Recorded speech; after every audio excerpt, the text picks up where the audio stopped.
कौन कौन? शिवलिंग ऊपर की जलाधारी में जया विषहरा शामली बारी दौतली देव। अब जब पूरा ही खानदान पूरा परिवार इस शिवलिंग में है तो फिर अलग से गणेश जी को जल चढ़ाने की क्या जरूरत है? उनको अच्छे से बैठने दो, उनके कपड़े बढ़िया जोरदार, काय को गीला कर रहे? पार्वती जी अच्छे जोरदार चुन्नी वेस्ट पहन के बैठी हैं, हम बढ़िया हाथ जोड़कर क्यों गीला कर रहे हो? बोलो बोलो, सही है कि गलत है? कार्तिकेय जी बैठे हैं अच्छे से बढ़िया से, तो उनको भी नहलाने की क्या जरूरत? जब सब तुझ में रब दिखता है यारा में क्या कर? जब एक ही जगह पर सब हैं तो फिर हम हमारी बुद्धि को क्यों इधर उधर कर रहे हैं? क्यों? फिर तो ये भृंगी जैसा चरित्र हो गया। भृंगी ने क्या करा था? शिव पार्वती पास में बैठे हुए थे, शंकर जी की आराधना करता था भृंगी, रोज एक परिक्रमा शिव जी की करता था। आज पार्वती जी पास में बैठी थी तो भृंगी ने सोचा परिक्रमा कैसे करूं, तो भृंगी बीच में से निकलने लगा, पार्वती जी और शिव जी के बीच में से। पार्वती जी ने देखा ये तो बीच में आ रहा है, पार्वती जी और चिपक गई शिव जी से। उसने देखा थोड़ी सी जगह बची है तो उसमें से निकलने लगा।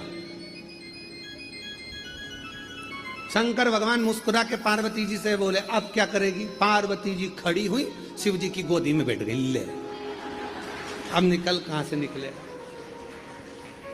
अब निकल। और भृंगी ने भंवरे का रूप रख लिया, दोनों के बीच में से उड़ के, जो थोड़ी सी जगह थी दोनों के बीच में, पार्वती जी गोदी में बैठी है, दोनों के बीच में जो थोड़ी सी जगह थी उसमें से निकलने लगा। तब पार्वती जी ने कहा तूने शिव और पार्वती को अलग समझा है। शंकर, पार्वती और 33 कोटि देवता ये कोई अलग नहीं है, सब शिव में समाये हैं। ये तेरा भ्रम है, ये तेरा भ्रम है। इसीलिए मैं तुझे श्राप देती हूं। तेरे शरीर में जितना मांस है वो मां का दिया हुआ है, जितनी अस्थियां हैं वो पिता की दी हुई है।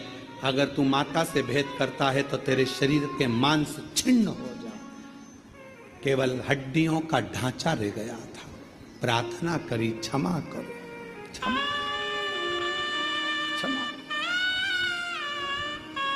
क्षमा करो, क्षमा करो। यह हमारा भ्रम है। हम जिन जिन मंदिर में जाते हैं तो कई लोग हमको लोटा भर के जल देकर कहते हैं ये गणेश जी पे चढ़ा दो गुरुजी। हमने कहा वहां है सब। गुरुजी पार्वती जी को जल चढ़ा दो, गुरुजी कार्तिकेय जी को जल चढ़ा दो। हम एक लोटा जल लेकर शंकर जी के मंदिर में जाकर शंकर जी के चारों तरफ चढ़ाकर आखिरी में शिव जी को चढ़ा देते हैं। उसमें सब समाया है, पूरा 33 कोटि देवता, सारे देव, सारे आनंद, सारी देवियां सब उसी में है। तो हम क्यों भटके?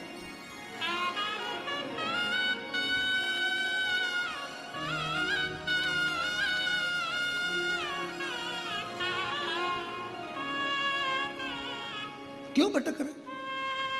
हम हमारी दृष्टि में देवताओं को बांट दिए। जिसने शिव महापुराण की कथा को समझ लिया उसने शंकर जी को जल चढ़ाना, पार्वती जी को जल चढ़ाना, गणेश जी को जल चढ़ाना, कार्तिकेय को जल चढ़ाना, पितरों को जल चढ़ाना, देवताओं को जल चढ़ाना सीख लिया कि इसी पर चढ़ा दो, सब स्वीकार कर, सब।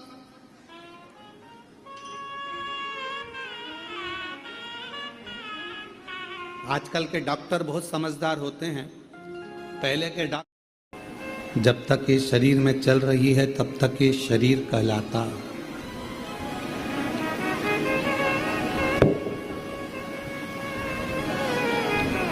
और 21,600 श्वास जिस दिन चलना बंद हो जाती है फिर वो शरीर नहीं रहता, केवल शव बन जाता है।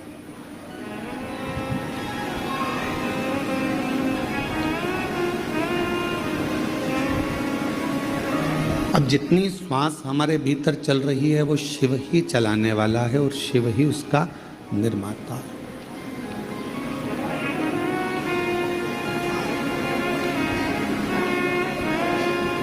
जब हम दिल्ली गए तो दिल्ली में एक मीडिया वालों ने एक प्रश्न किया, क्या आप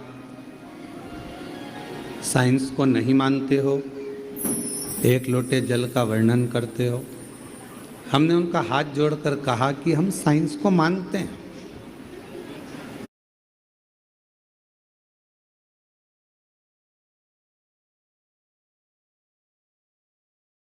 तो ईमानदारी से बोलो, क्या जीजी को अच्छा लगेगा? बोलो बोलो, जम के बोलो। नहीं, हाँ, कहीं कहीं की जीजी को अच्छा लग सकता है, जो झगड़ा कर कर आ गई हो तो वो उसकी बात दूसरी है, पर जीजी को अच्छा नहीं लगेगा। अब भाई अपनी बहन के घर गया या मामा के घर गया, अपनी पत्नी को ले गया, अपने बच्चों को ले गया, और बहन के घर पर भैया भैया भैया ले पानी पी ले, भैया ले रोटी खा ले, भैया ये कर ले, भैया वो कर ले, और भाभी बेचारी कुर्सी पर बैठी, उसको कोई नहीं पूछे। भाभी के बच्चे बैठे हैं, उनको कोई नहीं पूछे, तो भैया को अच्छा लगेगा क्या? भैया को लगेगा जीजी तू मुझे इतना पूछ रही तो अपनी भाभी से भी पूछ ले कि चाय पिएगी क्या, कॉफ़ी पिएगी क्या, भोजन करेगी क्या, ये सामान लेगी क्या, वो सामान, तो पूछने में क्या जाना।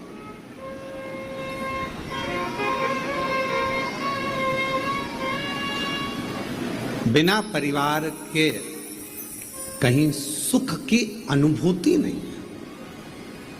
तो शिव महापुराण की कथा कहती है, अगर नवरात्रे आए तो शिव को जरूर पूछिए, भगवान शंकर को एक लोटा जल जरूर चढ़ाइए। पितृपक्ष आए तो शिव एक लोटा जल जरूर चढ़ाइए।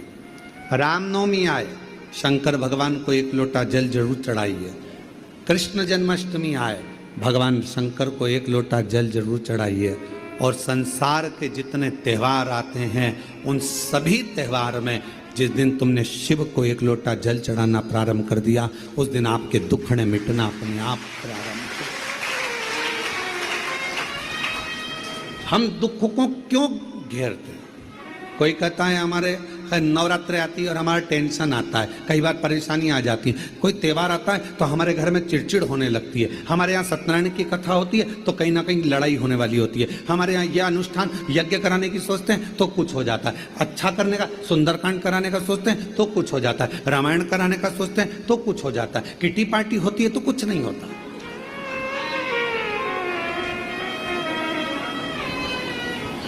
कोई जन्मदिन की पार्टी हो रही है, कोई शादी की सालगिरह हो रही है तो कुछ नहीं होगा, पर जब धार्मिक कोई आयोजन होता है तो हमारे यहाँ क्लेश होता है गुरुजी, विवाद हो जाता है गुरुजी, कुछ लड़ाइयाँ हो जाती हैं गुरुजी, कोई तकलीफें आ जाती हैं गुरुजी। ऐसा क्यों होता है? उसका कारण ये है कि दक्ष प्रजापति ने यज्ञ किया, पूरा यज्ञ अच्छा चल रहा था, पर उसने एक काम करा कि सबसे पहले शंकर भगवान को आगे नहीं करा, तो वो चलता हुआ यज्ञ भी पूरा नष्ट हो गया।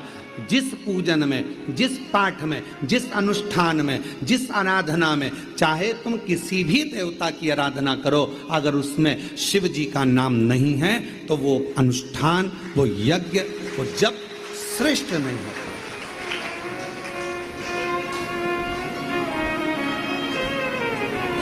उसकी श्रेष्ठता नहीं हो सकती।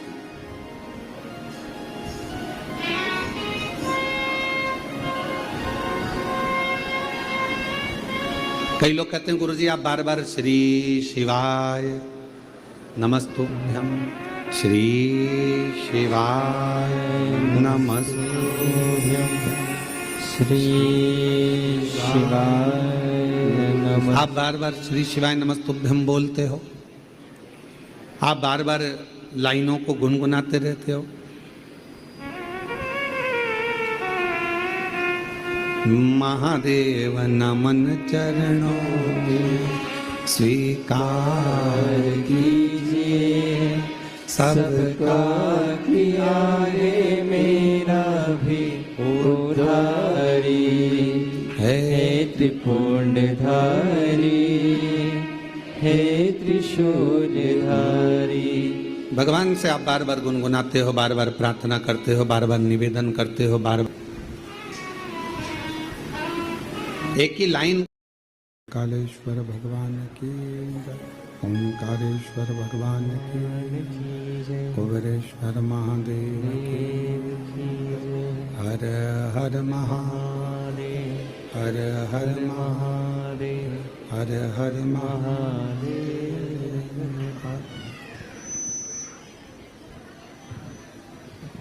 काशी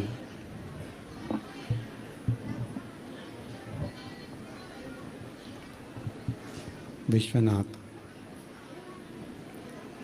ओगरदामी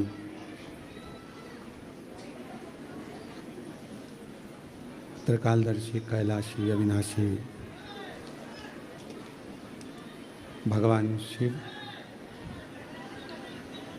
जिनकी पुनीत पावन पवित्र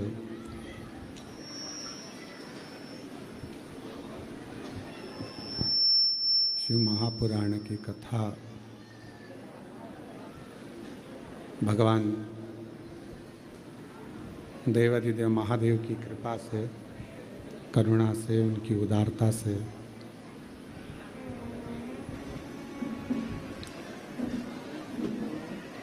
पितृपक्ष के इस पवित्र पावन अवसर पर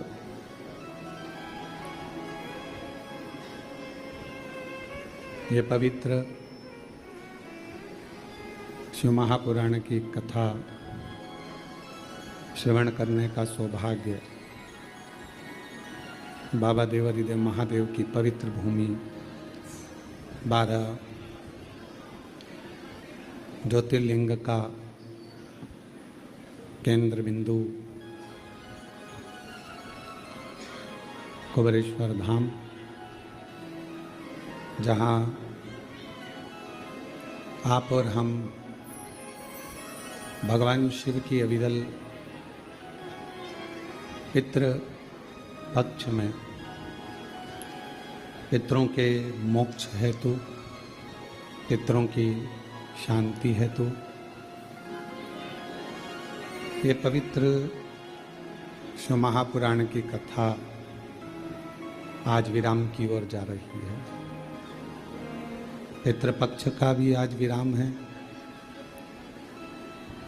और साथ में शिव महापुराण की कथा का भी आज विराम है। कथा के मुख्य यजमान श्रीमती सरोज श्रीवास्तव जी, श्रीवास्तव परिवार कि यदि शिव पर आस्था है, शिवलिंग ऊपर की जलाधारी में जया विषहरा सामरी बारी दौतली थे। अब जब पूरा ही खानदान, पूरा परिवार इस शिवलिंग में है, तो फिर अलग से गणेश जी को जल चढ़ाने की क्या जरूरत है? उनको अच्छे से बैठने तो, उनके कपड़े बढ़िया जोरदार, काय को गीला कर रहे? पार्वती जी अच्छे जोरदार चुन्नी वेस्ट पहन के बैठी हैं, हम बढ़िया हाथ जोड़कर क्यों गीला कर रहे हो? बोलो बोलो, सही है कि गलत है? कार्तिकेय जी बैठे हैं अच्छे से बढ़िया से, तो उनको भी नहलाने की क्या जरूरत? जब सब तुझ में रब दिखता है यारा में क्या कर? जब एक ही जगह पर सब हैं, तो फिर हमारी बुद्धि को क्यों इधर उधर कर रहा है? क्यों? फिर तो ये भृंगी जैसा चरित्र हो गया। भृंगी ने क्या करा था? शिव पार्वती पास में बैठे हुए थे, शंकर जी की आराधना करता था भृंगी, रोज एक परिक्रमा शिव जी की करता था। आज पार्वती जी पास में बैठी थी, तो भृंगी ने सोचा परिक्रमा कैसे करूं, तो भृंगी बीच में से निकलने लगा, पार्वती जी और शिव जी के बीच में से। पार्वती जी ने देखा ये तो बीच में आ रहा है, पार्वती जी और चिपक गई शिव जी से। उसने देखा थोड़ी सी जगह बची है, तो उसमें से निकलने लगा। शंकर भगवान मुस्कुरा के पार्वती जी से बोले अब क्या करेगी? पार्वती जी खड़ी हुई, शिव जी की गोदी में बैठ गई। ले अब निकल, कहां से निकले? अब निकल। और भृंगी ने भंवरे का रूप रख लिया, दोनों के बीच में से उड़ के, जो थोड़ी सी जगह थी दोनों के बीच में, पार्वती जी गोदी में बैठी है, दोनों के बीच में जो थोड़ी सी जगह थी उसमें से निकलने लगा। तब पार्वती जी ने कहा तूने शिव और पार्वती को अलग समझा है। शंकर, पार्वती और 33 कोटि देवता ये कोई अलग नहीं है, सब शिव में समाये हैं। ये तेरा भ्रम है, ये तेरा भ्रम है। इसीलिए मैं तुझे श्राप देती हूं। तेरे शरीर में जितना मांस है वो मां का दिया हुआ है, जितनी अस्थियां हैं वो पिता की दी हुई है। अगर तू माता से भेद करता है तो तेरे शरीर के मांस छिन्न हो जाए, केवल हड्डियों का ढांचा रह गया था। प्रार्थना करी, क्षमा करो, क्षमा क्षमा क्षमा करो, क्षमा करो। यह हमारा भ्रम है। हम जिन जिन मंदिर में जाते हैं तो कई लोग हमको लोटा भर के जल देकर कहते हैं ये गणेश जी पे चढ़ा दो गुरुजी। हमने कहा वहां है सब। गुरुजी पार्वती जी को जल चढ़ा दो, गुरुजी कार्तिकेय जी को जल चढ़ा दो। हम एक लोटा जल लेकर शंकर जी के मंदिर में जाकर शंकर जी के चारों तरफ चढ़ाकर आखिरी में शिव जी को चढ़ा देते हैं। उसमें सब समाया है, पूरा 33 कोटि देवता, सारे देव, सारे आनंद, सारी देवियां सब उसी में है। तो हम क्यों भटके?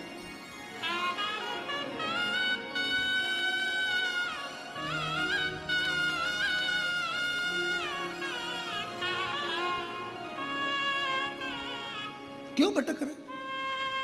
हम हमारी दृष्टि में देवताओं को बांट दिए। जिसने शिव महापुराण की कथा को समझ लिया उसने शंकर जी को जल चढ़ाना, पार्वती जी को जल चढ़ाना, गणेश जी को जल चढ़ाना, कार्तिकेय को जल चढ़ाना, पितरों को जल चढ़ाना, देवताओं को जल चढ़ाना सीख लिया कि इसी पर चढ़ा दो, सब स्वीकार कर लो, सब।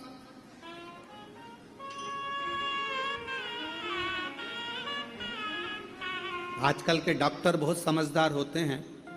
पहले के डॉक्टर अलग अलग तरह